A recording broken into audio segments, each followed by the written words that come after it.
Hola, ¿cómo están? Mi nombre es Kenia Cuevas y bueno, yo soy defensora de derechos humanos y también columnista de Expansión 51. Y bueno, pues estoy aquí muy agradecida con Dios y con la vida de poder participar en este foro tan importante y tan relevante como es la agenda transgénero y los retos que enfrentamos.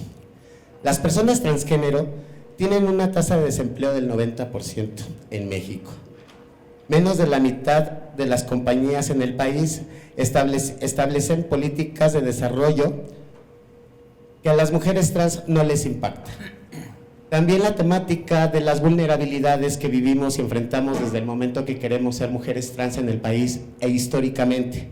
Y hoy tenemos a dos grandes personas, a la diputada federal Salma Luébano, que también pues en este periodo legislativo le toca representar a la comunidad trans en el Congreso, y también contamos con Julieta Brambili, que bueno, pues también está como directora de comunicación en el INEGI.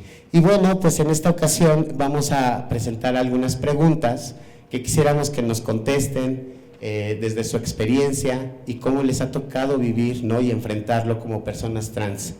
Y una de las primeras preguntas es: ¿cuál es el principal reto social para las mujeres trans en México y en el poder legislativo? Ay, perdón, la costumbre. Bueno, buenos días a todas, todos y todes. Es para mí un honor, como mujer orgullosamente trans, participar en este importante foro iberoamericano económico de nosotras las mujeres, organizado por Expansión Medio, líder en negocios, economía y política de México.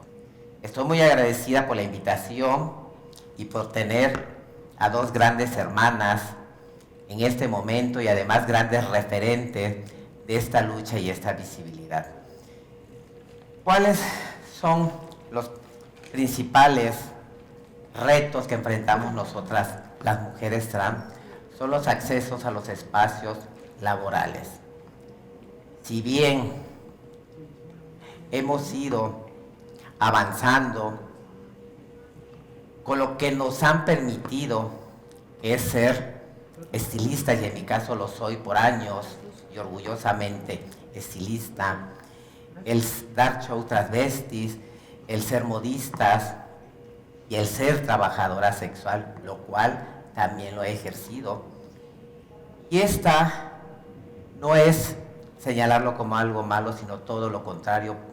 Y lo digo con orgullo porque me permitió durante muchos años comer y salir adelante. El trabajo sexual, repito, a mí me ha permitido avanzar, me ha permitido comer y me ha permitido sobrevivir. Tenemos que empezar a tener y ocupar estos espacios, los cuales históricamente se nos debe. El que nosotras como mujeres trans tengamos esta visibilidad y que desde nuestras trincheras vayamos avanzando y que ocupemos estos espacios donde se toman las decisiones, nos va a permitir realmente trabajar por políticas públicas específicas. Es muy importante. Yo a esto le llamo la puerta de enfrente. Como precursora y promotora de las acciones afirmativas, yo lo he manejado a lo largo de estos meses, la lucha de las acciones afirmativas, cuotas arcoíris, porque mediáticamente impacta. Pero he trabajado y he entendido a lo largo de mi vida que tenemos que abrir un abanico en el cual nos arropemos todas, todos y todes. Tan es así que inicio una lucha estratégica por espacios, cuotas para los grupos en desventajas, que afortunadamente hoy en día nos está permitiendo que otra compañera y amiga, María Clemente, como diputada federal, y su servidora Salma Luébano, estemos en estos espacios donde se toman las decisiones. ¿Y por qué la puerta de enfrente? Si bien sabemos y hemos tenido aliadas y aliados a lo largo de la historia por décadas y nos han permitido avanzar por políticas, nuestras políticas públicas, en nuestras iniciativas, pero no ha sido de tiempo completo porque no hay ese compromiso, no hay esa identidad. Lo que cuando ocupamos espacios que realmente se representan, como en este caso, mujeres trans, en espacios donde se toman las decisiones, entonces ahí sí trabajamos, y en mi caso, el compromiso es trabajar al 100% por estas políticas públicas y además específicas. Por eso es importante que cada población tengamos esa representación como debe de ser, porque nadie va a hacer tu trabajo más que quienes representamos estos espacios. No me quiero alargar más porque, bueno, obviamente el espacio para mi compañera, pero esta primera pregunta la quiero cerrar de esta manera.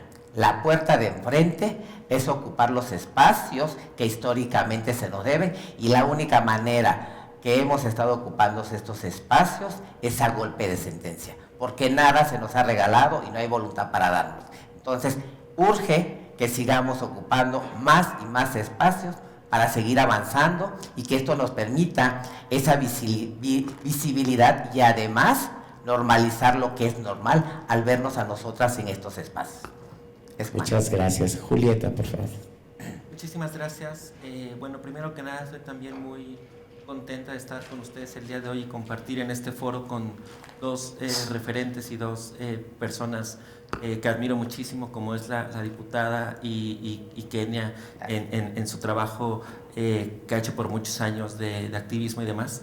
Y bueno, básicamente, y refiriendo a la pregunta con la cual abre muy bien el panel, a mí me gustaría destacar dos dimensiones de retos que tienen mucho que ver con lo que ya comentaba la compañera diputada, pero que también tienen, digamos, un aterrizaje un poquito diferente en diferentes aspectos. Por una parte, como muchos otros problemas, retos, fenómenos, temas, no podemos cambiar, no podemos transformar, no podemos adentrarnos ni detallar aquello que no conocemos, aquello que no está cuantificado, aquello que no tenemos una dimensión, una escala específica.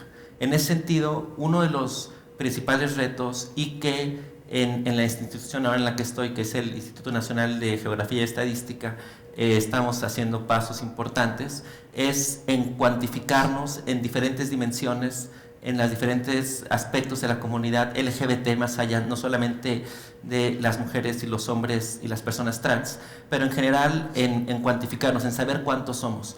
A partir de ahí se ha llevado un proceso que de hecho la diputada ha impulsado, ha acompañado y seguirá acompañando desde que inició hace ya algunos meses, que es básicamente la primera encuesta nacional de diversidad sexual y de género, que como dice su mismo nombre, es nacional en el sentido que es la primera vez que vamos a contar con datos oficiales. Recalco la parte oficial, porque en el momento en que el instituto, en que el INEGI los recaba y los publica y los difunde, se vuelven un insumo prácticamente obligatorio para todas aquellas tomadores de decisiones, autoridades nacionales, estatales y municipales que quieran hacer algún tipo, o que les interesa hacer algún tipo de política pública respecto a estos temas. Esta encuesta, sin hacer, digamos, mucho detalle al respecto, inició el año pasado en una primera fase que es probabilística a nivel nacional, cerca de 50,000 viviendas en todo el país, y hay una segunda parte que está abierta ahora, que es por internet y que estará abierta 2 meses hasta el 21 de abril.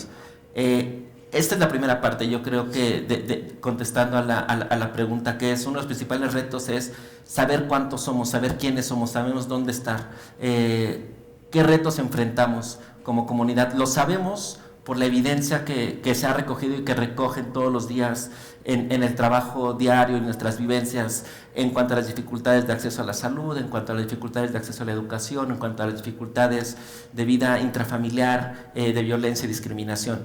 Sin embargo, aún no contamos, digamos, con cifras mucho más precisas, mucho más exactas sobre este tema, y ese sería uno de los principales retos. A partir de ahí me parece que el camino que se ha recorrido, que es mucho, pero del cual falta también un tramo importante, pues igualmente seguirá con unos pies, digamos, mucho más firmes, porque tendremos también estadísticas que nos avalen mucho más y que además de todo nos den una dimensión real, total, o demasiado aproximada a la realidad de lo que vive o lo que vivimos en nuestras comunidades.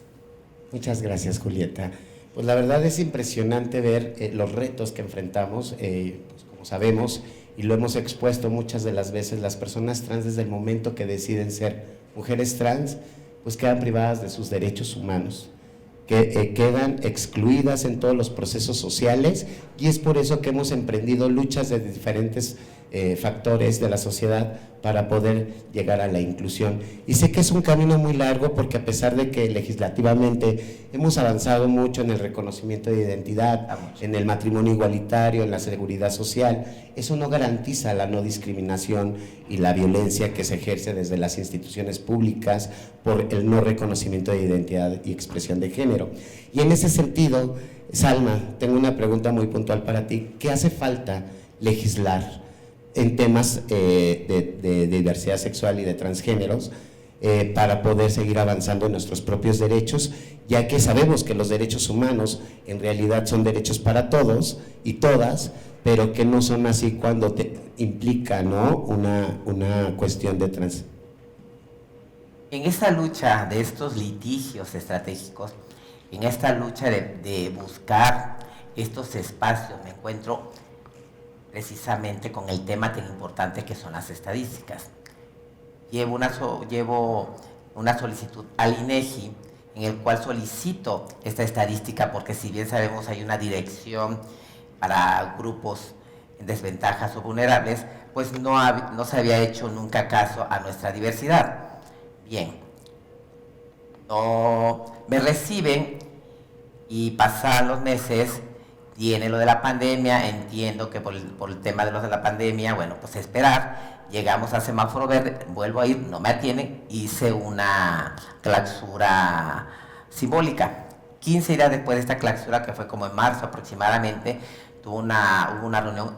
En ese entonces estaba todavía como jefa como secretaria de Gobernación nuestra querida Olga Sánchez Cordero, y el presidente del INEGI se comprometió a realizar ya este censo arcoíris, en el cual fue un referente con 50,000 familias, y he estado yendo con el director de esa área, en el cual, bueno, pues ya llevamos un gran avance.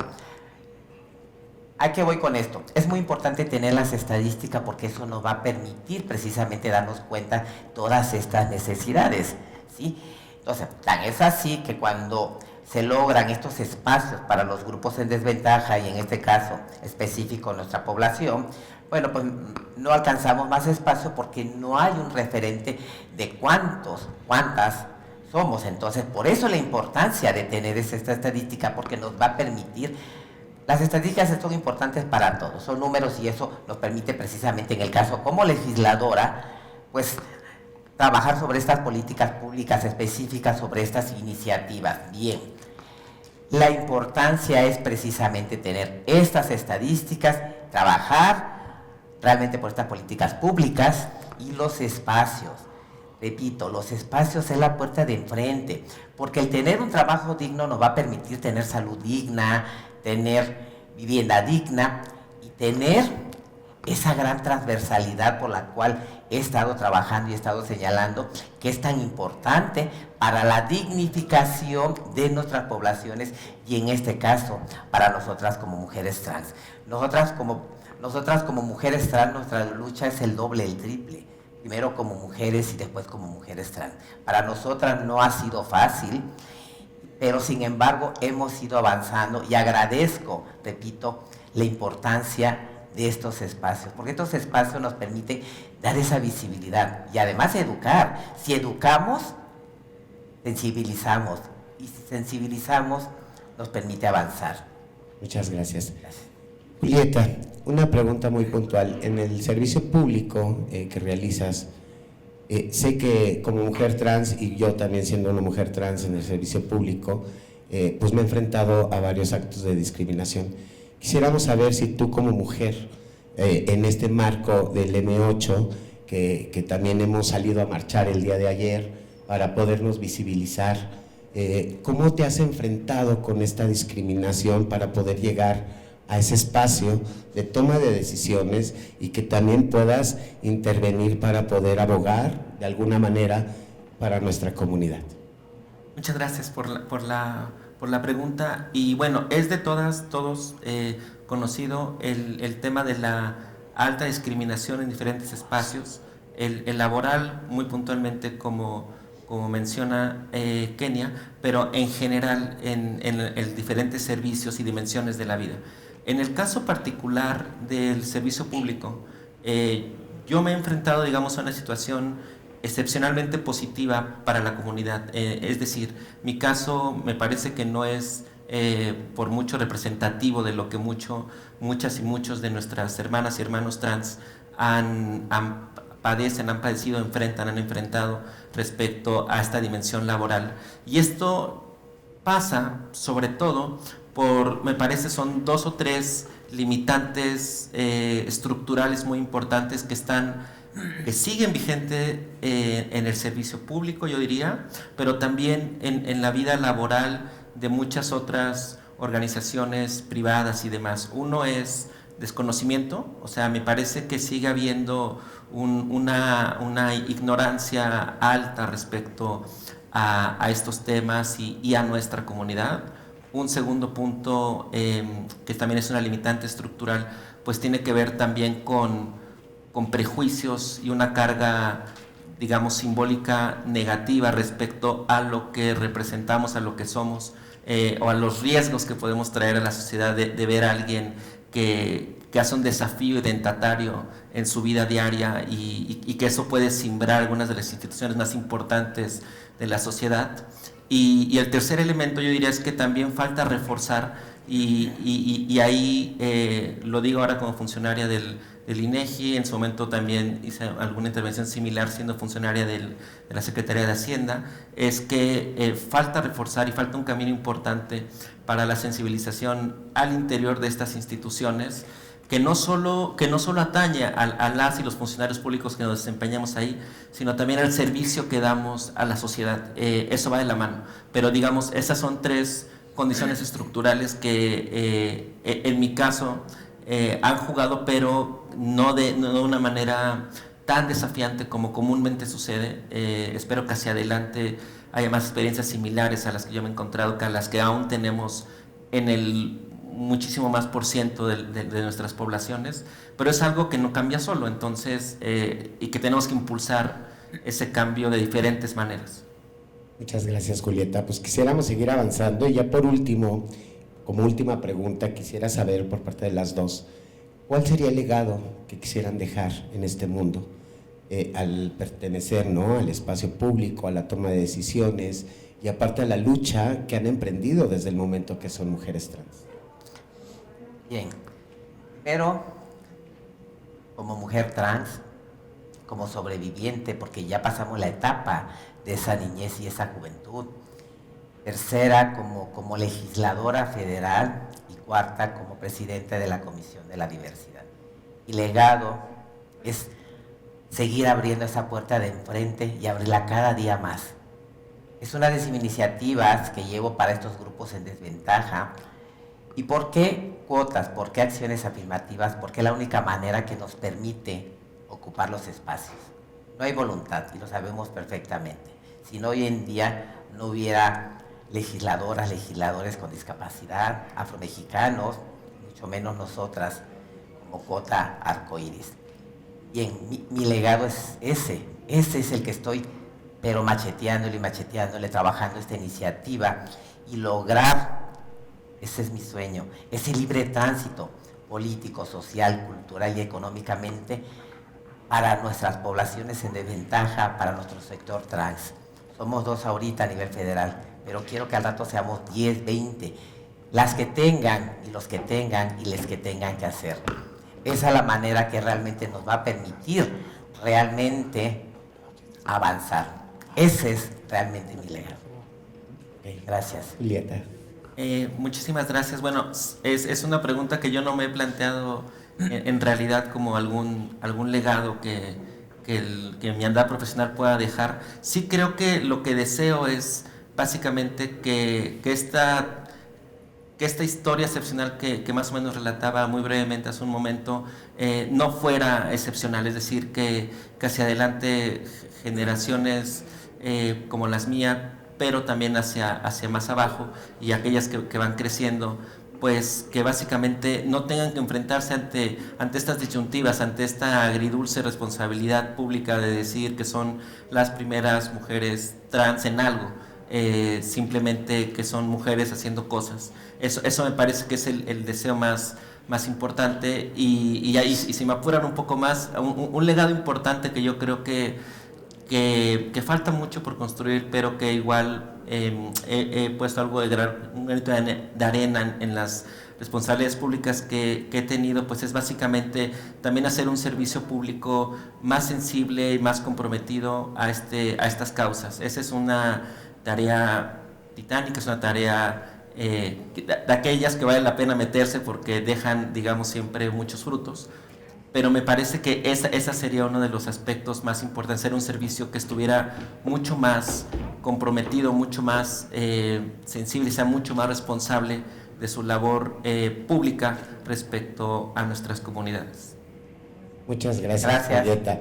Pues como vemos y observamos, pues no es fácil para las personas trans en el país y en el mundo. Yo soy una mujer que a mí me tocó vivir desde los 9 años la discriminación familiar y tuve que salir expulsada de mi domicilio para poderme colocar en el trabajo sexual con una transición forzada de un día a otro. El cual, llegando al trabajo sexual, pues la primera demanda que tuve fue el consumo de sustancias psicoadictivas, que era una demanda que tenían los clientes hacia nosotras. Siendo una niña de 9 años, sin oportunidades, discriminada, con resentimientos, fui presa fácil para las drogas. Eso me llevó a vivir en condición de calle durante 20 años de mi vida, limpiando parabrisas en Garibaldi, en Tepito, en las avenidas, quedándome en parques, toda llena de costras de mugre.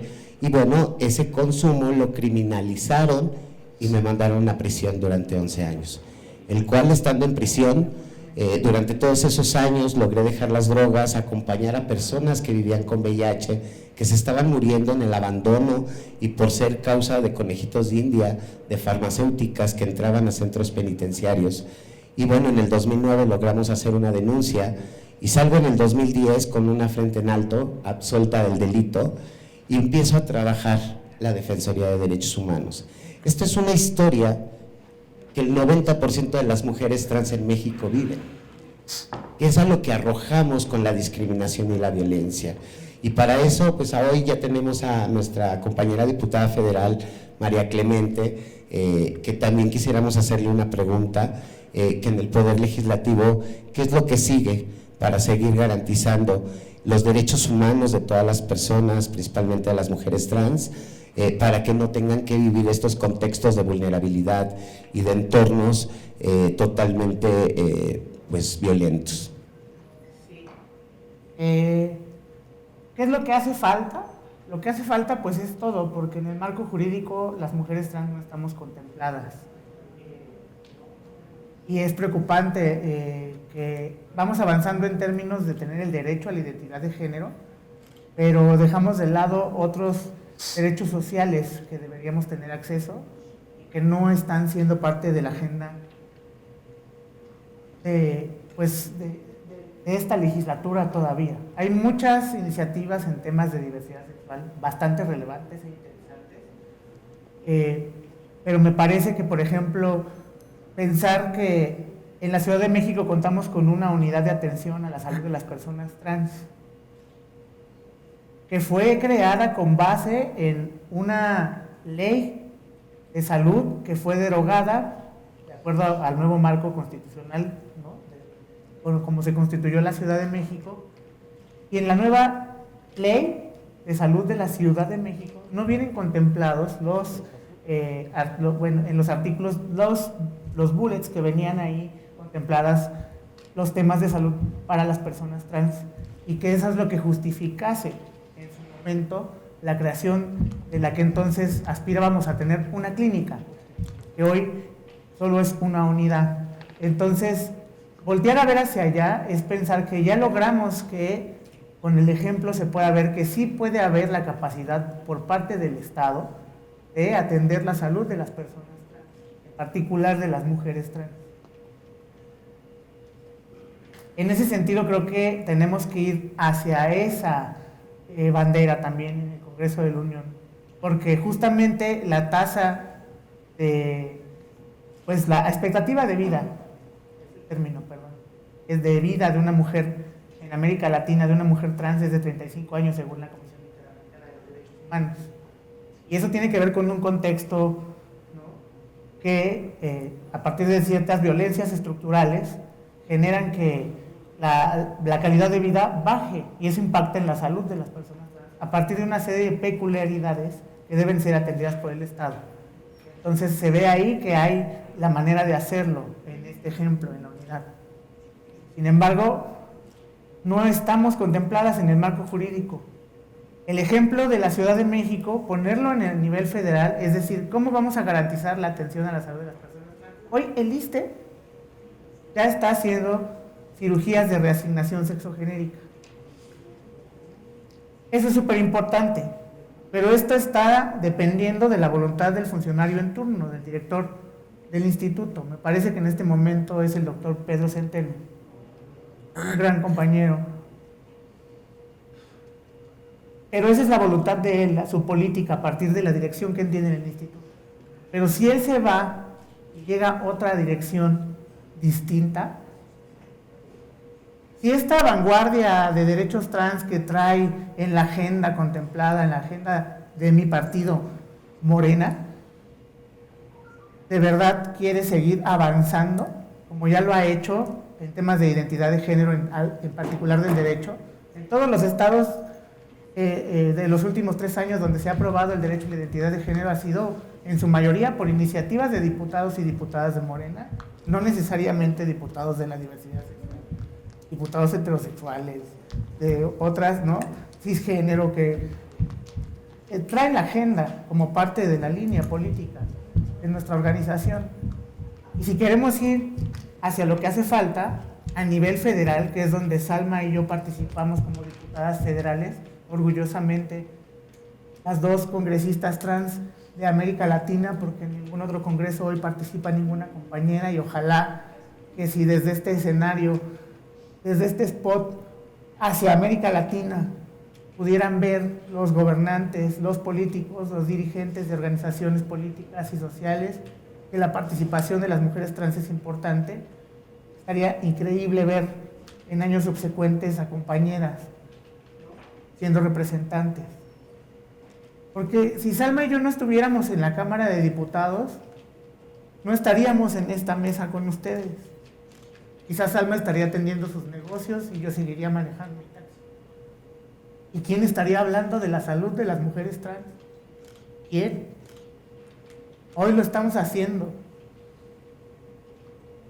Entonces tenemos que insertar ese derecho en el marco jurídico que existe a nivel federal, para que no sea voluntad de un instituto o de otro, que no sea la política del gobernante en turno, que no sea porque está el presidente López Obrador, porque esa es la realidad. Si hoy hay cirugías de reasignación sexogenérica es porque el director en turno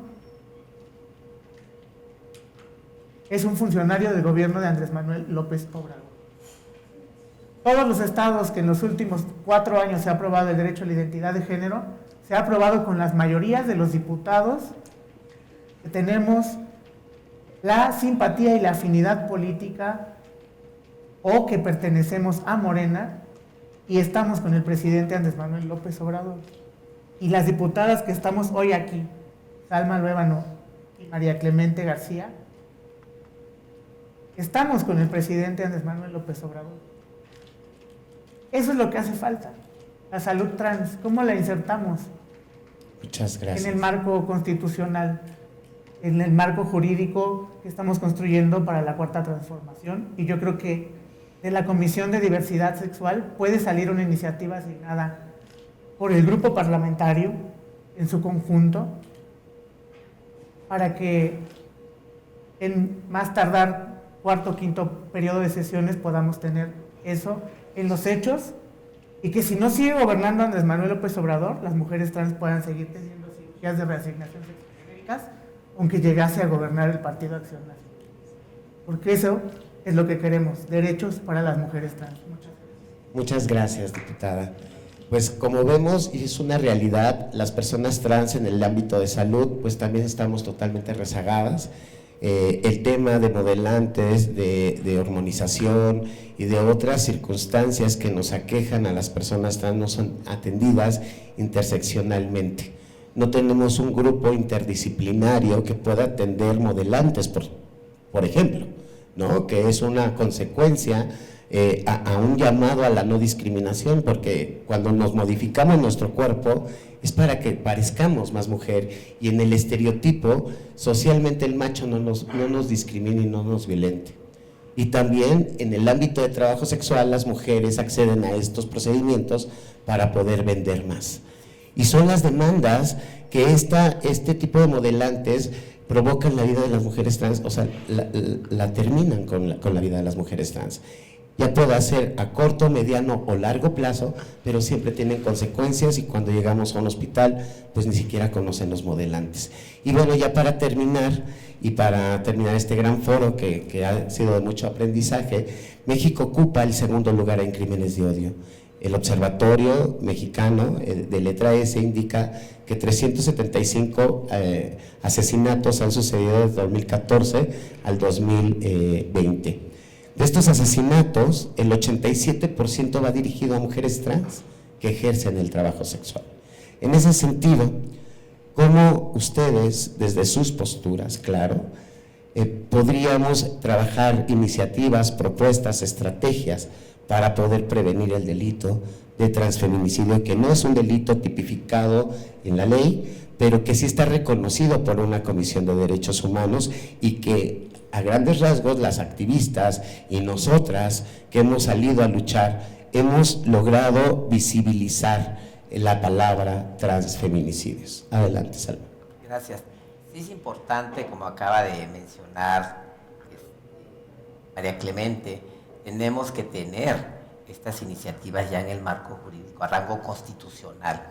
Eso es importante porque eso nos da precisamente esa garantía. Y como mencioné al principio, si bien hemos tenido aliadas y aliados y que nos han ayudado a avanzar en política pública, iniciativas, pero no son de tiempo completo. Hoy en día el que estemos María Clemente y yo en estos espacios donde se toman las decisiones nos permite precisamente llevar esa línea específica para estas políticas públicas y para estas iniciativas. Es una de mis iniciativas en mi primer bloque. Yo estoy trabajando por bloques, y es precisamente subir la tipificación hacia los crímenes de odio, y que sea referente a rango constitucional. Por eso les he estado mencione la importancia de esa puerta de enfrente, y el que ocupemos estos espacios que se nos habían negado históricamente, pero que hoy afortunadamente estamos dos de tiempo completo, y esos dos de tiempo completo estamos trabajando realmente por esas iniciativas, por esas políticas públicas específicas. Por eso la importancia que cada población, repito, estemos representando legítimamente nuestros espacios, porque así es como nos damos cuenta realmente de nuestras necesidades. Esa es precisamente la gran importancia e incidencia para empezar a trabajar, y que lo hemos estado haciendo yo en lo personal, ir creando estos andamiajes, ¿sí?, para precisamente ir avanzando en todas estas iniciativas y ir realmente señalando todas estas y puntualizando todas estas necesidades. Y como en este caso, desafortunadamente, como lo acabas de mencionar, los crímenes de odio, bueno, pues también hay algo que es la antesala de estos crímenes de odio, que son los discursos de odio, que desafortunadamente hoy en día están avanzando y que no debemos permitirlo, porque no es nada más hacia nosotras, es en su mayoría pues a los grupos en desventaja. Y si algo debemos de entender, que la palabra es un arma de doble filo, y cuando un filo se dirige hacia una persona, hacia una población con odio, sabemos en lo que termina. No vayamos tan lejos, está el caso de Donald Trump cuando fue lo del tema de Capitolio que incitó a sus seguidores, ¿en qué terminó? Entonces, no es algo a la ligera. Los discursos de odio realmente nos están matando, desafortunadamente están avanzando. Entonces, son temas que tenemos que señalarlos, tenemos que denunciarlos y obviamente, bueno, pues el tener estas políticas públicas para que esto no siga avanzando y por medio de qué, bueno, pues estas reformas constitucionales. Muchas gracias. Julieta, por favor. Muchas gracias, Kenia. Y bueno, el tema específico en la materia sobre cómo legislar y atender la parte legal respecto a estos temas, se los dejo a mis compañeras diputadas, de las cuales son ellas especialistas, y más bien me gustaría referirme a una dimensión mucho más cercana a lo que ha sido también mi trabajo profesional, no tanto como funcionaria pública, sino como especialista en comunicación. Y tiene mucho que ver con lo que ya comentaba la diputada, que es los crímenes, incluso los más arteros, son en muchas maneras la punta del iceberg de otro tipo de situaciones mucho más recurrentes, mucho más regulares y mucho más permitidas en la esfera pública, que son justamente los crímenes de odio. Y aquí mi comentario simplemente me gustaría referirlo, focalizarlo al papel que juegan los medios de comunicación, las plataformas digitales y todo aquel espacio donde haya una interacción, y que hay una responsabilidad pública y social respecto a no solo no fomentar y no permitir, sino condenar este tipo de narrativas que son excluyentes, que son hirientes, que son discriminatorias. Ahí me parece que como sistemas de medios, como el ecosistema que tenemos de medios de comunicación en el país y de periodismo, hay mucho que avanzar respecto a condenar por una parte este tipo de discursos, sacarlos de sus propios espacios si es que le dan alguna cabida, y por otro lado visibilizar la problemática en todas sus dimensiones. Sigue siendo lamentable que solamente cuando ocurre un asesinato, un crimen fatal, se vuelva noticia. Y es lamentable por muchas razones. Entiendo cómo funciona la lógica del periodismo y de las noticias. Sin embargo, me parece que deberá haber un esfuerzo mucho mayor en cuanto a conciencia, mucho mayor en cuanto a una verdadera empatía y simpatía respecto a estas causas, y simplemente no darle cabida, digamos, a esos discursos que, como sabemos, una palabra que puede ser hiriente no está muy lejos de que acabe siendo algún tipo de discriminación o crimen. Entonces me parece que ahí hay una agenda pendiente y es un camino que es importante recorrer. Muchas gracias, Julieta. María Clemente, por favor. Sí, pues antes, porque ya se nos va a terminar el tiempo, me parece, pero creo que primero decirles que agradezco mucho la invitación al foro, y me siento muchísimo orgullosa de estar con Salma en el Congreso de la Unión representando, porque la compañera nos dijo, son especialistas, pero en realidad no lo somos ni ella ni yo. Es el Parlamento y estamos ahí para hablar en nombre de ustedes, a partir de nuestras experiencias. Y eso es, en ese sentido, va la representación, porque de ninguna manera me atrevería yo, creo que tampoco Salma, a enunciarnos especialistas del tema, pero de que estamos dando todo y tratando de abarcar todas las perspectivas en el Congreso de la Unión, lo estamos haciendo, ¿no? Salma tiene una agenda muy importante, ¿no?, que ve también un poco hacia afuera, ¿no?, dialoga mucho con el Senado. Yo me estoy también involucrando muchísimo en los temas de la reforma por la igualdad sustantiva, que se está trabajando desde la legislatura pasada, a iniciativa de Porfirio Muñoz Ledo, gran compañero también de lucha, que heredó, ¿no?, al movimiento que hoy representa el grupo parlamentario de Morena, esta iniciativa para reformar. Son 150 disposiciones que van a modificar el marco constitucional en beneficio de todas las mujeres de México, y que hoy están trabajando en un grupo plural de mujeres.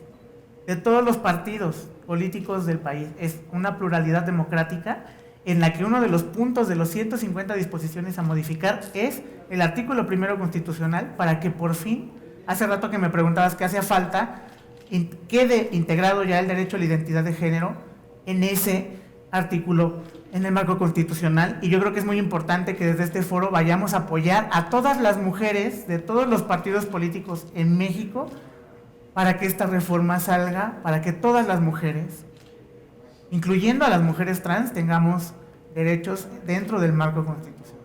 Muchas gracias. Y bueno, pues agradecida con Dios y con la vida, les digo que ahora nuestra mayor venganza va a ser que seamos felices. Esta es la Agenda Transgénero y los retos que enfrentamos. Muchas gracias.